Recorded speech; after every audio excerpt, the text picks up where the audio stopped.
Ngayon, inaanyayahan ko kayong lahat na samahan ako sa isang kwentong punong luha, tapang at pagbabago. Ang pamagat nito ay, 2 araw pa lang ang aking anak, pinilit akong maglutong 5 kainan para sa handaan. Kinabukasan, umalis ako at dinala ang anak sa bahay ng aking mga magulang at siya ang napilitang lumabas sa kalsada. Ano ang buong kwento? Pakinggan natin ito ng sama-sama. 2 araw pa lang ang aking anak nang isilang ko siya. Ang aking katawan ay nanghihina pa at ang sugat ng operasyon ang tahing cesarean ay masakit pa rin sa bawat galaw ko. Gusto ko lang humiga ng tahimik, yakapin ang aking sanggol at magpahinga. Ngunit sa bahay na iyon, kahit ang sandali ng pagaling ay parang luho na. Hapon noon nang sinimulan pa akong anto-anto, pumasok na si Nanay Natividad, ang aking biyenang babae, sa aking silid. Malakas at malinaw ang kanyang boses na nakakalat sa buong bahay. May apo na tayong lalaki sa pamilya, dapat may malaking handaan, hindi bababa sa 5 hapag ang dapat ihanda, at imbitin ang lahat ng kamag-anak at mga kapitbahay para makilala ang bagong miyembro ng pamilyang Reyes.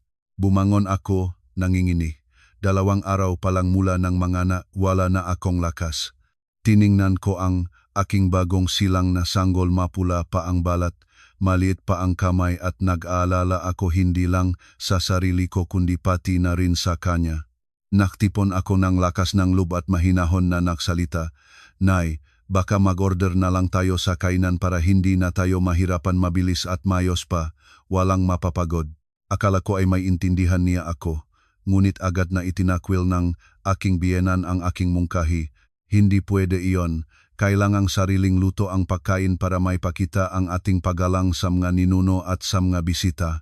Ang pag-order sa labas ay katamaran, kukutsain tayong matao. Hindi pa ako nakakasagot nang pumasok si Ronaldo, ang aking asawa, mula sa sala. Payapa ang tono niya. "Tama si Nanay. Magtiyaga ka na lang, isa lang naman ito. Gawin mo para maging masaya si Nanay." Parang binato ako ngang mabibigat na salita. Ang lalaking nangako na iingatan at poprotektahan ako ay ngayon ay nakatayo sa tabing ang kanyang ina. Iniwan akong mag-isa sa aking kahinaan 2 araw pa lang mula ng manganak.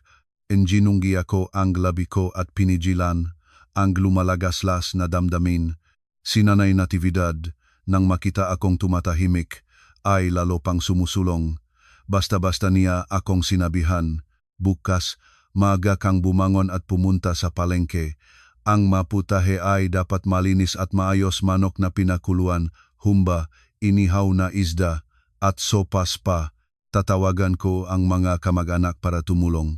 Pero ikaw bilang manugang ang dapat nakatayo sa kalan para makita ang lahat na kaya mo. Bawat salita niya ay parang karayom sa aking puso. Tiningnan ko ang aking sanggol na tulog sa duyan at puno ang aking pusong pag-alala. Paano ko maasikaso ang bata habang nakatayo sa kalan na may katawang ganito ang kalagayan?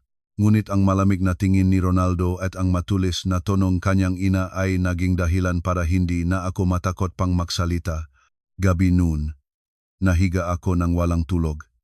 Sa bawat kilos, ang tahi ay kumukurot, nagpapaalala sa akin na hindi pa ako galing. Lumingon ako kay Ronaldo at bulong na nagsalita, "Mahal, natatakot ako na hindi ko kaya bukas." Ngunit siya ay sumagot ng patigas, "Matulog ka na, simpleng bagay lang naman iyon." Dumaan ang luha ko ng tahimik, humihip sa unan. Sa kadiliman, natuklasan ko ang isang masakit na katotohanan. Sa loob mismo ngang tinatawag na tahanan, nag-iisa pa rin pala ako. Kinabukasan, bago pa tumilawak ang manok, gisingin na ako. Mabigat ang katawan, parang hinahatak pababa ang bawat hakbang ko. Nakatayo na si Nanay Natividad sa bakuran, makamay sa bewang, nagbibigay nga utos ng may tingin na punong pagmamalaki. Ngayon, dapat maganda ang lahat para malaman ng lahat na may asawang marunong at may apo na malusok ang pamilyang ito. Kinagat ko ang aking labi, hinawakan ang aking anak ng mahigpit sa dibdib ko. Sa puso ko, naghalong kahihiyan at takot, ngunit higit sa lahat ay kapaitan. Maagang umaga, gaya ng napakasunduan, tinawagan ng aking biyenan ang lahat ng kamag-anak sa buong barangay. Ilang tao ang dumating, ngunit kakaiba, Ang pinakamabibigat na trabaho ay itinapon niya sa akin. Hawak ang aking sanggol sa isang kamay. Kailangan ko ring gumawa ng pagkain, magiwang ang karne, maghugas ng gulay. Bawat galaw ay parang hinihila ang bawat ugat ng aking katawan. Ang aking sanggol, napakaliit pa, ay umiyak sa sandaling nagugutom. Kailangan ko munang aliwin siya bago bumalik sa bundok ng trabaho. Si Nanay Natividad ay nakatayo sa may pintuan ng negabahay, hindi tumitihil sa pagutos. Hoy, bilisan mo! Huwag kang magpanggap na may sakit. Ang babae na ganyan ay walang kwenta. Kinagat ko ang labi, pawis na ang nuko. Ang isa sa mapinsan ng asawa ko, nang makita ang eksena, ay nakbukas ng bibig para ipagtanggol ako, ngunit agad na tinahol ni Nanay Natividad ang tingin sa kanya. Usapan ng pamilya ito, huwag kayong makialam. Samantala, si Ronaldo ay komportableng nakaupo sa sala, nag-inuman at nagtatawanan kasama ang makaibigan.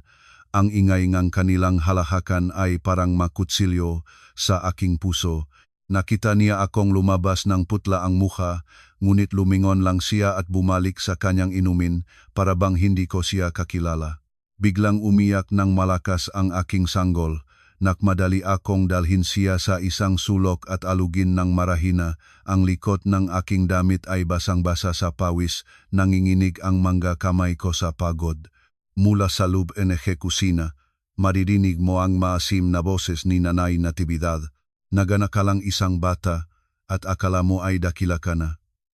Hindi mo man lang mapanatag ang bata, abala pa ang lahat. Natulala ako. Ang masalitang iyon ay parang martilyo na bumabayo sa aking puso, pinupukpok ang kakaunting kagalakan na natitira pa sa akin pagkatapos manganak. Gusto kong sumigaw, gusto kong lumaban, ngunit yumuko na lang ako at niyakap ang anak ko, hinahayaang tumulo ang luha sa malambot na buhok ng sanggol. Sa tamang oras na iyon, isang kapitbahay na si Aling Koring ang dumaan at sumulyap sa loob. Nakita niya akong may hawak na bata sa isang kamay at nagtatrabaho sa kusina at tumigil siya. Mahinahon siyang nagtanong, bakit pinagtatrabaho ninyo ang bagong manganak? Mahina pa siya. Si Nanay Natividad ay agad nang gumiti ng pekeng ngiti, may tinig na halong pagmamayabang. Naku, sanay na siya, wala iyon. Ang manugang ko ay mahilig magtrabaho kahit kakapanganak lang, kaya pa rin niya hindi siya mapagmahal sa sarili.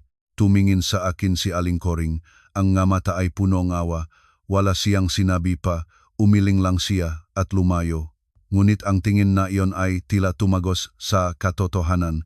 Ginagamit nila ako bilang instrumento, wala akong nagtatanggol. Buong araw noon, nagtatrabaho ako ng walang pahinga, hawak ang bata, nakatayo sa kalan, ang tahi ay masakit sa bawat kilos, pawis ang buong katawan, punong samanglup ang puso ko. Ngunit patuloy akong nagtiis dahil alam ko, ang isang salitang pagtutol lang ay magiging dahilan para hindi na ako mapayapaan ni Nanay Natividad. Gabi na nang halos tapos na ang handaan, umupo akong patag sa sahig, umiyak ang aking anak, nagutom. Agad ko siyang inakap, pinasuso habang niluluno ko ang luha. Ang ingay ng tawanan at ng kutsara mula sa sala ay pumipiyok sa aking puso. Wala na akong lugar sa bahay na ito. Naisip ko, bato lang ako para gamitin at pagalitan, at walang nakakakita, walang gustong umintindi. Nang umalis na ang lahat ng bisita, lumubog ang bahay sa kakaibang katahimikan. Naupo akong patak sa sahig ng kusina, pawis na ang likod ng damit, nanginginig ang makamay at paa, pagod na pagod ang katawan. Hindi pa ako makahinga ng maayos nang tumawag na naman ang boses ni Nanay Natividad, malamig tulad ng talim ng kutsilyo. Nakaupo ka pa rin diyan, tumayo ka na at linisin ang bahay. Magulo na ito, akala mo ba ako ang mag-ayos? Bumangon ako ng paunti-unti at sinubukan ko. Nay, sobrang pagod na po ako. Bukas na po ako maglinis. Ngunit agad siyang sumiga, tulad ng tubig na bumaksak sa mukha. Ganyan talaga ang babaeng palamunin, kumain na, hihiga na agad, isang bata lang ang ipinanganak, nagrereklamo na agad, walang kwenta. Bawat salita niya ay tumagos sa aking puso. Niyakap ko ng mahigpit ang aking anak at bumagsak ang luha sa malambot na piskingang sanggol ko. Ang bata ay nagigising at umaangal para bang nararamdaman din niya ang kalungkutan ng kanyang ina. Sa sala, si Ronaldo ay nakaupo pa rin, tahimik na nagbubuhos ng baso. Hindi siya lumingon, para bang hindi niya naririnig ang lahat ng ito o baka ayaw niyang marinig. Noon ko natanto, ang lalaking nangakong aalagang lagi ay ngayon ay patalikod sa lahat ng sakit ng kanyang asawa. Yumuko akong muli, ang luha ay nahuhulog sa maliliit na kamay ng aking sanggol na nakahawak sa aking damit. Ang bata walang kasalanan, hindi pa naunawaan ang mundo, ay nakatanggap ng kanyang unang aral, na ang kanyang ina ay umiyak araw-araw sa loob ng bahay na dapat ay nagbibigay ng init at pagmamahal. Sa labas ng bintana, dumaan ang kapitbahay na si Aling Koring. Tumitigil siya at tumingin sa loob. Nakita ako sa gitnang kalat ng kusina, yumuko at inaalo ang bata si Nanay Natividad na nakatayo at nagtuturo, at si Ronaldo sa likod na parang estranyo. Umiling si Aling Koring, huminga ng malalim at tahimik na lumayo, walang sinabi. Ngunit ang buntong hininga niya ay nagpahiwatig ng lahat. Kahit makikitang ibang tao ang katotohanan, walang tatayo para sa akin. Tahanan daw ito, naisip ko. Ngunit naging impyerno na pala ito sa loob ko. Gabing iyon, nang matulog na ang lahat sa bahay, nakahiga akong lagi para sa sanggol sa bawat ungol. Sa pagod at sakit, lumingon ako kay Ronaldo at bulong na humingi, "Mahal, tulungan mo ako sandali." Hindi tumitigil umiyak si Junior. Ngunit kinuha lang niya ang kumot, itinakip sa mukha at nagbigay ng maikling sagot, "Ikaw ang bahala, lasing at pagod ako." Natulala ako. Ang huling bahid na pag-asa sa aking puso ay namatay. Niyakap ko ang aking anak sa kadiliman patuloy, naaliwin siya, nang patuloy akong lumalamon ng luha. Mula sa silid ng biyenan ko, maririnig pa rin ang pagreklamo. Noon pa man, pinalaki namin ang 10 anak ng walang ganitong kaguluhan sa gabi. Ang babae ngayon, tamat at marupok abala pa sa lahat. Lumingon ako sa dilim. Naalala ko ang bahayang aking mamagulang sa Batangas, ang aking ina na nagpapamaypay sa akin tuwing gabi, ang aking ama na dahan-dahang nagpapalaga ang apoy para sa mainit na salabat. Naisip ko ang mga simpleng sandali ng pagmamahal na iyon at ninanais ko nang bumalik. Kung nandito lang sila ngayon, naisip ko, kahit isa lang na taong magmamahal at tatayo para sa akin. Kinabukasan, bago pa sumilip ang araw, gisingin na akong sigaw ni Nanay Natividad, "Natutulog ka pa. Tumayo ka na at maglaba. Maglinis ngayon ka na, manganak ay kailangan mong maging aktibo. Huwag kang umasa." Pabulong akong sumagaw. "Maupo-upo pa." "Nay, masakit pa po ako." "Sandali na lang." Hindi pa tapos ang aking salita, sumigaw na siya, "Ganyan ka ba? Noong panahon namin, isang araw pagkatapos manganak ay nagtatrabaho na sa bukit. Kayong na babae ngayon ay puro reklamo, walang nagagawa." Ang sigaw niya ay narinig ng lahat ng natitira pang kamag-anak sa bahay. Nagpalitan silang tingin at nagsimulang bulong-bulungan. Kidua na talaga bagong panganak at pinilit pang magtrabaho, kaawa-awa naman, mukha namang mahirap mabuhay doon. Tingnan mo ang kulay ng mukha niya. Narinig ko ang bawat salita. Punong ang kahihiyan at pait ang puso ko, ngunit si Nanay Natividad ay nagpapatuloy lang ng pag-utos, para bang bato ako isang instrumento lamang para sa kanyang kaginhawahan. Pumilit akong tumayo, lumakat ng dahan-dahan patungo sa labas, at nang yumuko ako sa plangga ng damit, kumibas ang tahimasakit ng halos maulawan ako. Nakaalis pa rin ang ungol sa aking labi bago pa ako makayanan. Nakita itong ilang kamag-anak, gusto nilang lumayo at tumulong, ngunit ang matulis na tingin ni Nanay Natividad ay nagpigil sa kanila. Hindi na lang sila ang kapitbahay, kapwa hindi na lang bata, ang buong barangay, sa isang paraan, ay nakakita at walang tumayo. Niyakap ko ang aking sanggol. Bulong na sinabi, "Anak, hindi pwede palakasin ka sa gitna ng mga sigaw at pangungutya. Pero kailangan muna akong maghintay, kailangan kong dahilan ng tamang sandali para tumakas." At ang sandaling iyon ay dumating nang biglang marinig ko ang isang pamilyar na boses mula sa labas ng bakuran. Natayo ako ng tuwid. Tumibok ng malakas ang puso ko. Sa pintuan ng bakuran, lumitaw ang mga anino nga aking ama at ina, si Tatay Ernesto at si Nanay Marilo na may daladalang mga supot ng pagkain mula sa aming probinsya sa Batangas. Hindi ko napigilang maluha. Nitong manakaraang araw, nabuhay ako sa kadiliman. Ngayon, nakita ko ang mamukhang minamahal ko at agad na bumagsak ang lahat ng pinagsasamang luha mula nang ipanganak ang aking anak. Tinakbo ko sila, yakap ang sanggol, at nang makita ko si Nanay Marilu, sumabo akong umiyak. Nanay, talagang hindi ko na kaya. Napakahirap dito.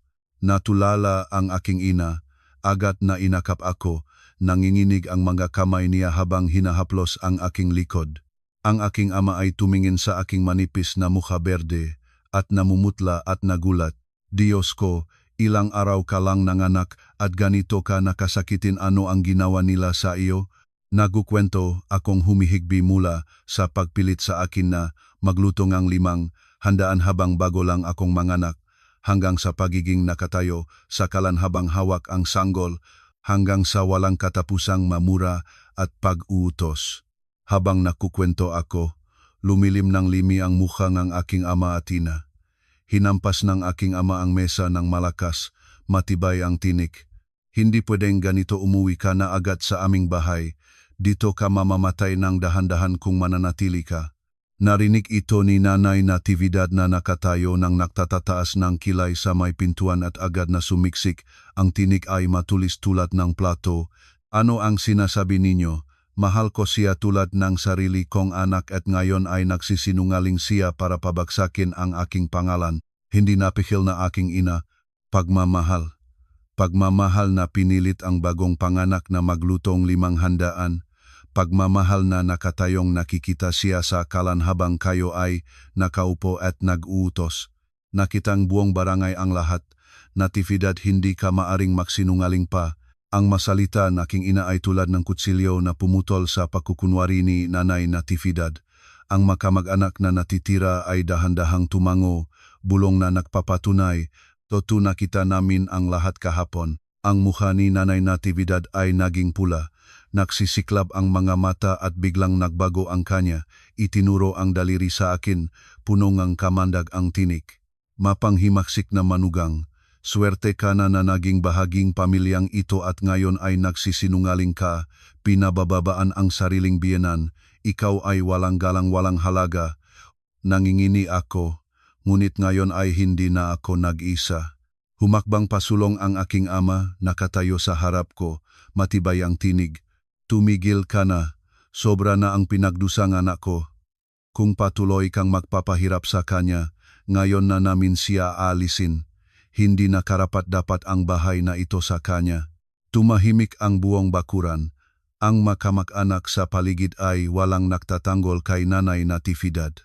Sa halip, may ilan pang huminga ng malalim, umiling ang mga mata ay puno ng pag-aakusa na nakatutok sa kanya. Nakatayo ako sa pagitan ng magabraso ng aking mga magulang, ang luha ay bumabagsak ng walang tigil.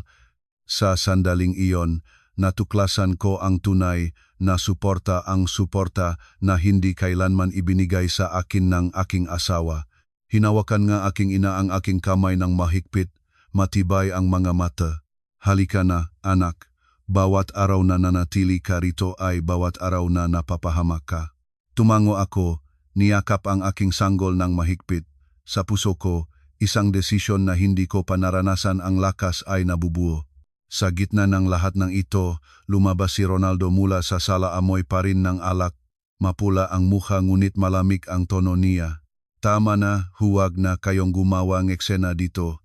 Lumingon ako sa kanya, mapanabik ang mga mata, umaasa siyang tatayo siya sa akin sa kauna-unahang pagkakataon. Ngunit kabaliktaran ang nangyari, tumingin siya sa akin ng diretso, matigas ang boses. Alam mo ba ang ginagawa mo?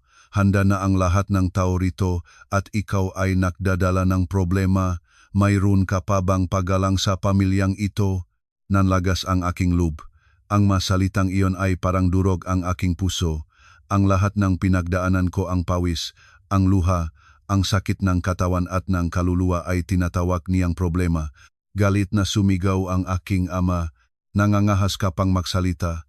Ilang araw lang nanganak ang asawa mo at hayaan mo siyang magtiis ng ganito ngayon ay sinisisi mo pa siya. Ikaw pa ba ang lalaki dito? Nagdilim ang mukha ni Ronaldo ngunit matitigas pa rin siya. Kahit papaano, siya ang aking asawa at manugang ng pamilyang ito. Pag-usapan ng pamilya, ang usapan ng pamilya, huwag kayong makialam. Ngumiti akong may luha. Pag-usapan ng pamilya, tahimik kang nanonood habang hinahampas akong iyong ina. Iniwan mo akong mag-isa ng kakapanganak ko lang. Itinuring mo akong estranyo sa loob ng sarili mong tahanan. Hanggang kailan mo ako inaasahang magtiis?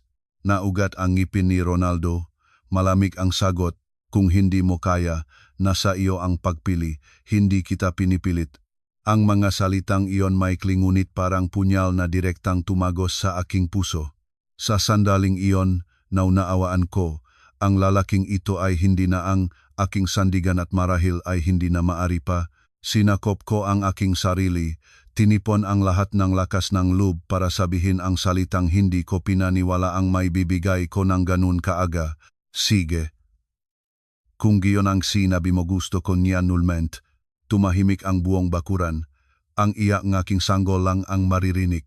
Natulala si Nanay Natividad at agad na sumiksik, gusto niyang baguhin ang sitwasyon. Annulment? Nangangahas ka? Kung lalabas kang bahay na ito, wala kang madadala kahit ang bata. Agad na tumadyo ang aking ama, matibay tulad NG bakal ang tinig. Mali ang sinabi ninyo, ito ay ari-arian ng mag-asawa. Ang aking anak at ang aking apo ay may karapatang narito. Ikaw ang walang karapatang manatili. Kung patuloy kang nandito, bukas ay tatawag kami sa pulis para sa pagpasok ng walang pahintulot. Ang masalitang iyon ay nakpaputi sa mukha ni Nanay Natividad na hinang ang bibig niya ng walang masabi. Ang mga kamag-anak ay tahimik na tumungo, walang nagtatanggol. Ang makapitbahay sa labas ng bakuran na dati ay nanonood, ay nagsimula ng mag-usap ng malakas. Tumingin sa akin si Ronaldo, may sandaling pag-alangan sa mga mata at pagkatapos ay yumuko ng tahimik. Ang katahimikang iyon ay para sa akin ay katumbas ngang pahintulot. Itinataas ko ang aking ulo, buong pusong isinigaw. Mula ngayon, ang aking anak at ako ay walang kaunayan sa bahay na ito.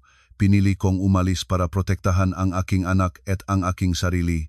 Agad na niyakap ako aking ina. Ang tinig ay mapait ngunit matibay. Huwag kang mag-alala, anak. Uwi ka na sa amin, hindi mo na kailangang dumaan pa sa ganito. Kinabukasan, gaya ng sinabi, ang aking mga magulang ay nagsimulang mag-ayos ng mga gamit sa harap ng mga kapitbahay at mga saksi. Si Nanay Natividad na dating haring bahay na iyon ay walang ibang mapupuntahan.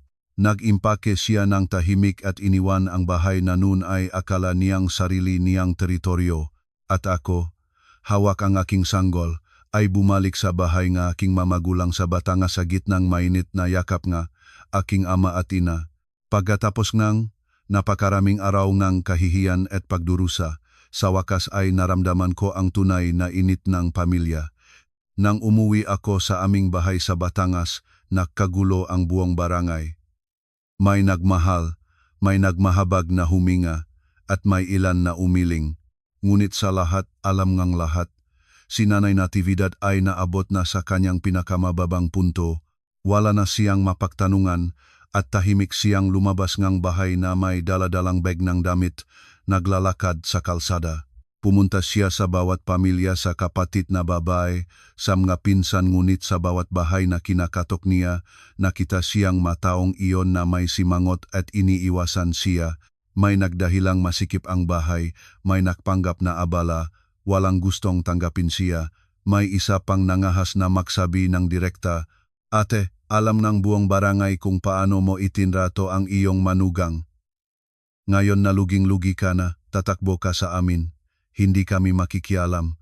Sa pakikinig ng nga salitang iyon, pumula ang mukha niya ngunit wala siyang masabi. Matagal niyang nilalakad ang kalsada nang walang patutunguhan. Ang kababaang loob na dati niyang itinaas ay ngayon ay naging dalahin ng kahihiyan. Pagkatapos ngang maraming beses na pagtanggi, nakahanap siya ngang manluluwag na may utang sa kanya. Ang taong iyon dahil hindi pa nababayaran ang utang ay napilitan ngang pumayag na patuloyin siya, ngunit ang kondisyon ay masakit na marinig. Ate, kung gusto mong manatili rito, parang nagupa ka. Ang utang ko sa iyo ay ibabawas sa iyong pagkain at tirahan. Kung ayaw mo, humanap kang ibang lugar. Nginat-ngat ni Nanay Natividad ang kanyang labi at pumayag kahit nasusunog ang loob niya. Sa bawat kainan, nakaupo siya sa isang sulok, wala na ang dating katayuan at pagpapalaki ang sarili. Ang manluluwag ay madalas na nagbibigay ng mapanguyam na mga salita. Nung araw, nagmamalaki ka at pabukso, ngayon nakasalalay ka sa akin. Tunay na hindi mo mahuhulaan ang buhay.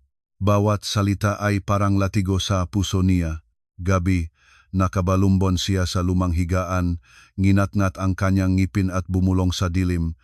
Napakayabang na manugang iyon, nakpalayas siya, sa akin tiyak na gagawin ko siyang kahiya-hiya. Sa kadiliman, naksisiklap ang kanyang mamata, ang galit ay unti-unting naging tanging puwersa na nakpapanatili sa kanya. Ngunit habang pinapalaki niya ang kanyang balak na paghihiganti, lalo ring napagtanto niya ang katotohanan. Wala na siyang posisyon sa mga mata ng makamag-anak.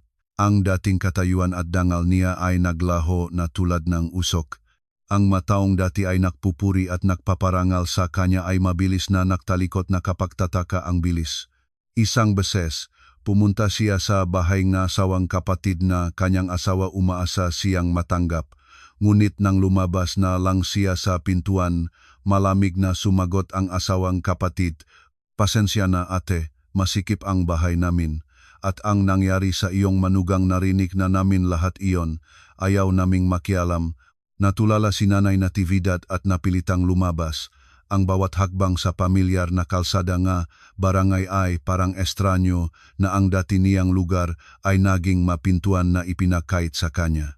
Bumalik siya sa maliit na kwartong manluluwag, naupo ng patag sa sahig, tinakpan ngang kamay ang mukha. Umagos ang luha, hindi dahil sa pagsisisi, kundi dahil sa kahihiyan at put. Pagkatapos ng ilang araw na pagiging nakaupo sa bahay ng iba, si Nanay Natividad ay parang nasusunok sa loob. Hindi siya mapayapang tanggapin ang pagkukumot sa kanya ng lahat ng kamag-anak at mga kapitbahay. Sa tuwing naririnig niya na ako ay binibigyan ng mabuting pag-alaga ng aking mga magulang sa Batangas, lalo siyang sumosob ng galit. Isang umaga, pumunta siya sa palengke at nakita ang ilang kababaihang kapitbahay na nagtitipon habang nagbebenta ng gulay at isda. Sumiksik siya sa kanila, maasim ang tinig, "Nabalitaan na ba ninyo? Ang aking manugang ay walang galang, kakasamahan lang ng asawa at ng anak na lumaban na sa akin. Inimbitahan pa ang sarili niyang magulang para gumawa ng gulo." Umalis siya sa bahay ng kanyang asawa at hindi man lang nakmalasakit sa pamilya ng asawa. Nakpalitan ng tingin ang mababay, ngunit walang sumasang-ayon. May isa na tahimik na naksagot, "Ay, ibang kwento ang narinig ko.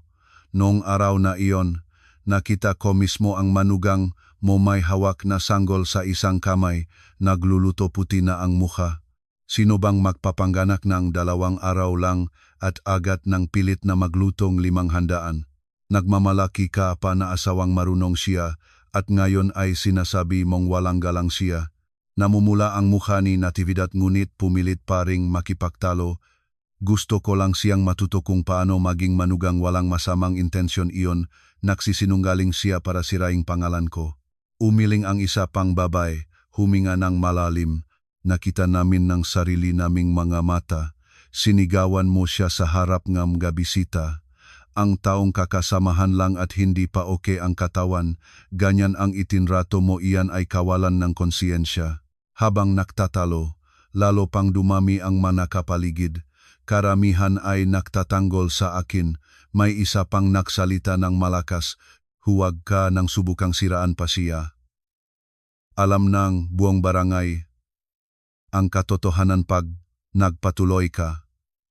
Lalo ka lang mabibisto." Nabara si Natividad, pumula ang mukha, nanginginig ang makamay habang kinukuha ang basket ng gulay at umaalis. Sa loop niya, sumiklab ang galit ngunit sabay na napaktanto niya. Ang kanyang nga salita ay wala ng timbang sa mga taong nakapaligid sa kanya. Bumalik siya sa silid ng gabing iyon, nagmumuni-muni ng nagagalit. Lahat sila ay lumaban sa akin.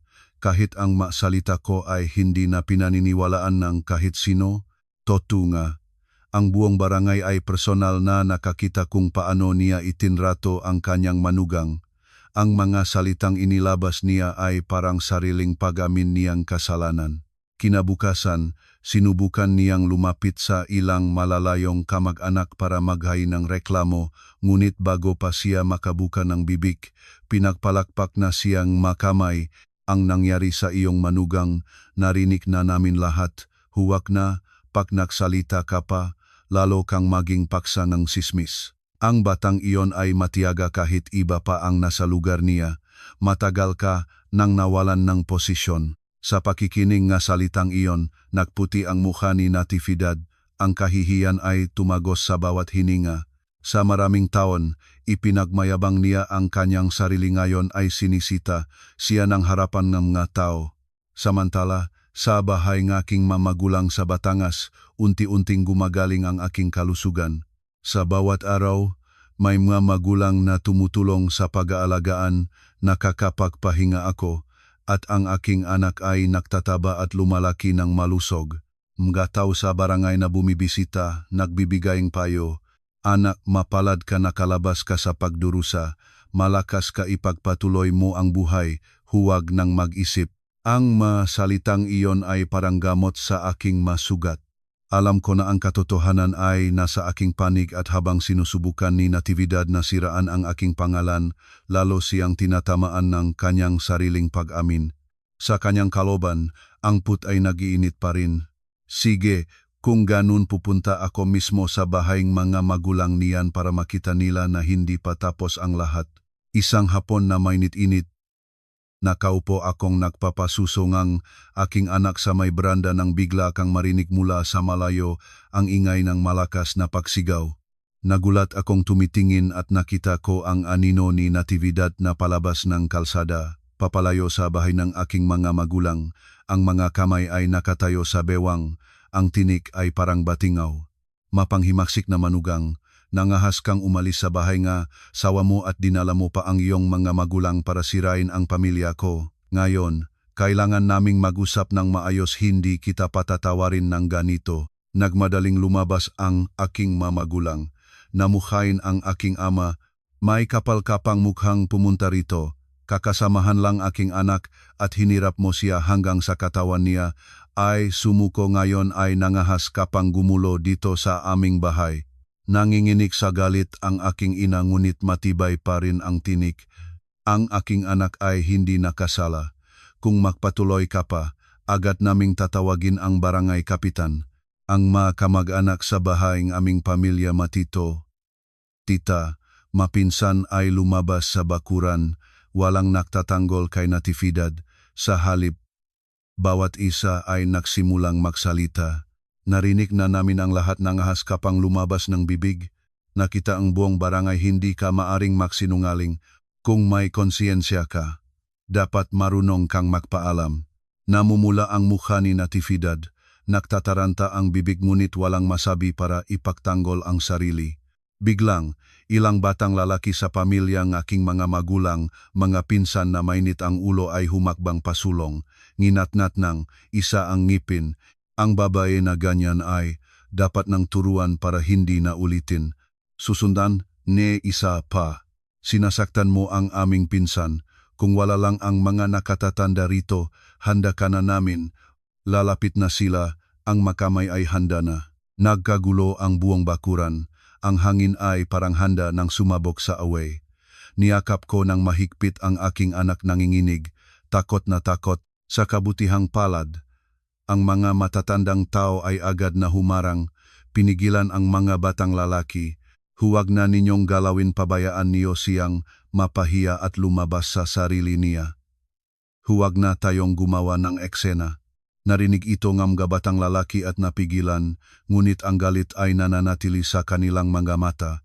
Si Natividad ngayon ay namumutla, nanginginig ang ngabinti.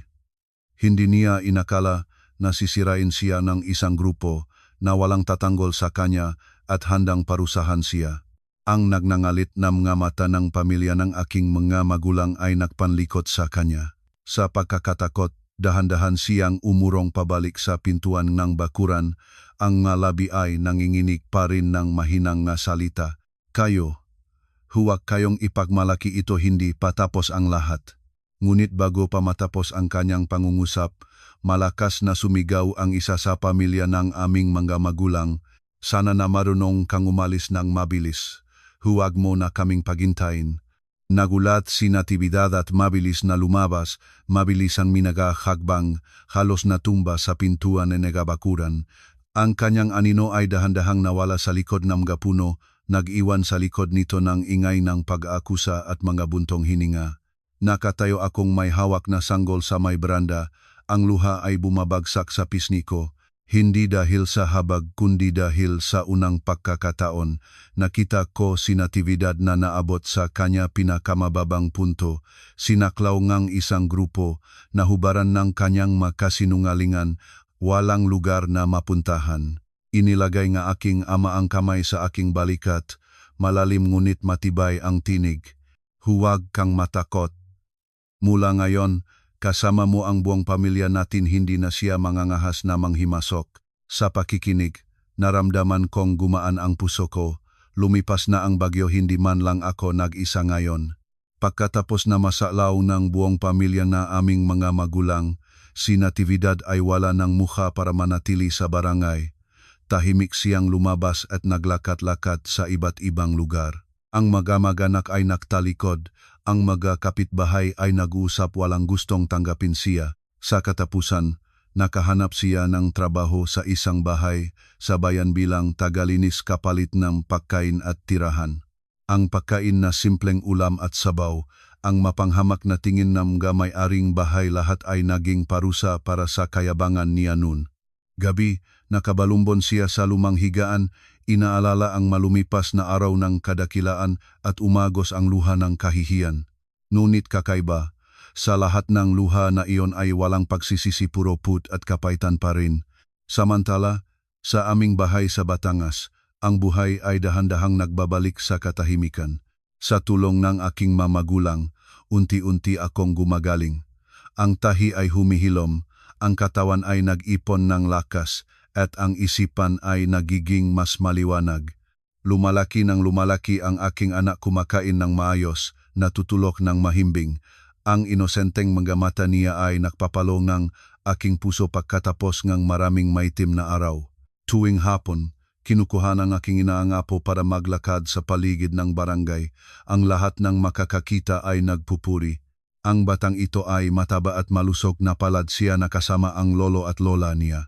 Ang masalitang iyon ay parang gamot sa sugat ng aking kaluluwa. Natuklasan ko, ang tunay na kaligayahan ay hindi nasa malaking handaan o magarang pagkain kundi sa mga braso ng pagmamahal sa lugar kung saan ikaw ay pinahahalagahan. Si Ronaldo naman, ang lalaking nananatiling tahimik sa bawat sakit ng kanyang asawa, ay ngayon ay humarap sa mga bunga ng kanyang aksyon. Pagkatapos ng aming annulment, nananatili siya sa walang laman na bahay, walang asawa, walang anak, at wala na ring ina na kumukuha nga atensyon. Ang makamag-anak na dati ay gumagalang sa kanya dahil sa matiyagang asawa at mabuting manugang, ay ngayon ay tumingin sa kanya ng malamig. Ang trabaho ni Ronaldo ay humina. Sanay sa pagiging inaalagaan ko, unti-unting naging bungal siya. Ang alak at sugal ay humila sa kanya pababa. Ang mataw sa barangay ay nagusap. Nakaroon ng swerte ngunit hindi pinangalagaan. Asawa at anak na mabait ngunit hindi pinahahalagahan. Ganun naman talaga. Sa pakikinig ng mga salitang iyon, yumuko lang siya walang masabi. Isang beses, nahanap siya ngang paraan para pumunta sa aming bahay, nakatayo sa labas ng bakuran. Lumabas akong may hawak na sanggol. Tumingin siya sa amin ngunit hindi malapitan. Ang mamatang pula at ang tinik ay pautal. Gusto ko sanang makita ang anak ko sandali. Niyakap ko ang aking sanggol ng mahigpit, mahinahon akong sumagot. May karapatan kang maging ama. ngunit nawala mo na ang pagkakataong maging asawa. Ang aking anak ay kailangan ng magandang huwaran, hindi isang amang walang malasakit. Tumahimik siya. Yumuko at umalis. Ang maninipis na anino niya ay parang nag-aatubili sa liwanag na hapon. Pumitik ang puso ko ngunit pinigilan ko ang sarili. Iyon ay presyo na kailangang bayaran niya para sa kanyang kawalang pakialam. Tumingin sa akin ang aking ina at huminga ng malalim. Sige na, anak, para na itong nakaraang pagsubok. Ngayon, ikaw at ang apo ko na lang ang mahalaga. Tumango akong may luha ngunit magaan ang puso. Ang nakaraan na punong kapaitan ay nagsarado na. Ngayon, kailangan kong mabuhay para sa kasalukuyan at kinabukasan ng aking anak. Isang maliwanag na umaga, nagdesisyon akong sabay ang aking magulang na pumunta sa barangay hall para ayusin ang pagbebentangang bahay na noon ay punong napakaraming kahihiyan at pagdurusa. Nang nalagdaan na ang papel ng paglipat ng ari-arian, naramdaman ko ang bigat na inalis sa aking puso. Ang lahat ng sakit na nakadikit sa bahay na iyon ay nagsarado na magpakailanman. Ang pera, kinausap ko ang aking magulang.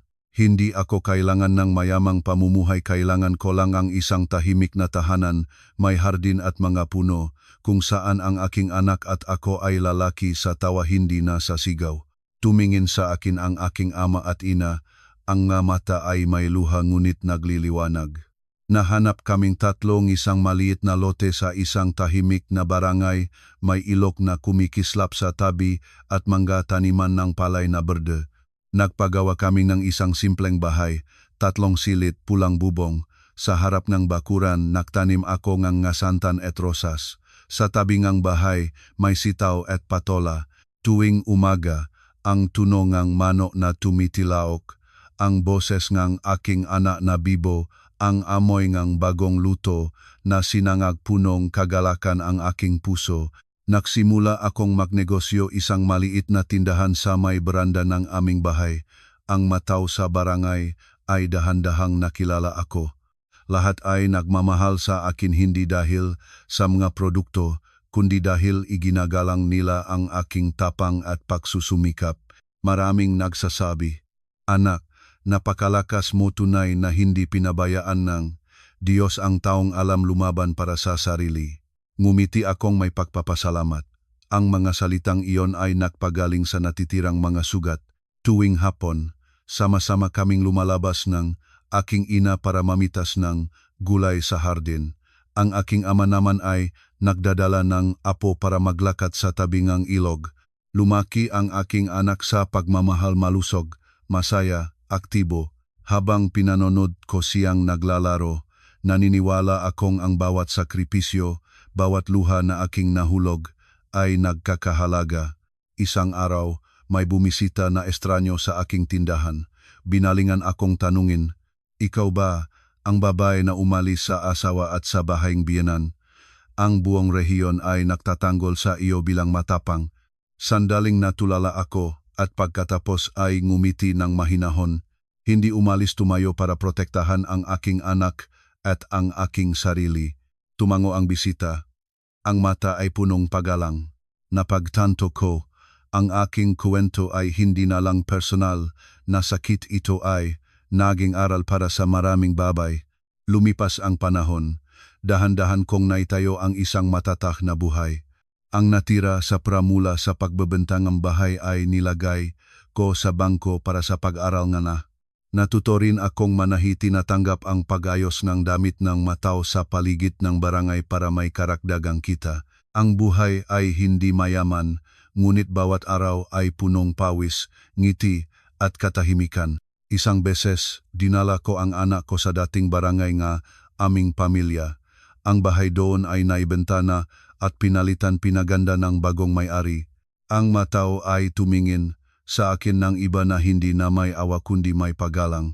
Isang matandang babae ang pumalapit at bulong na nagsabi, "Anak, ang ginawa mo ay tama kung nanatili ka. Matagal ka nang napahina. Tsoy na itong nakaraan, mabuhay ka ng maayos." Yumuko akong may luha sa puso.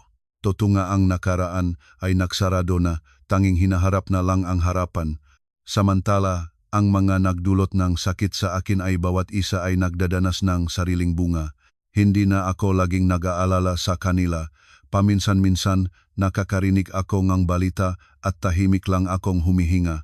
Dahil alam ko, ang karma ay gumagawang kanya sa lahat, hindi ko na kailangang mangalit pa.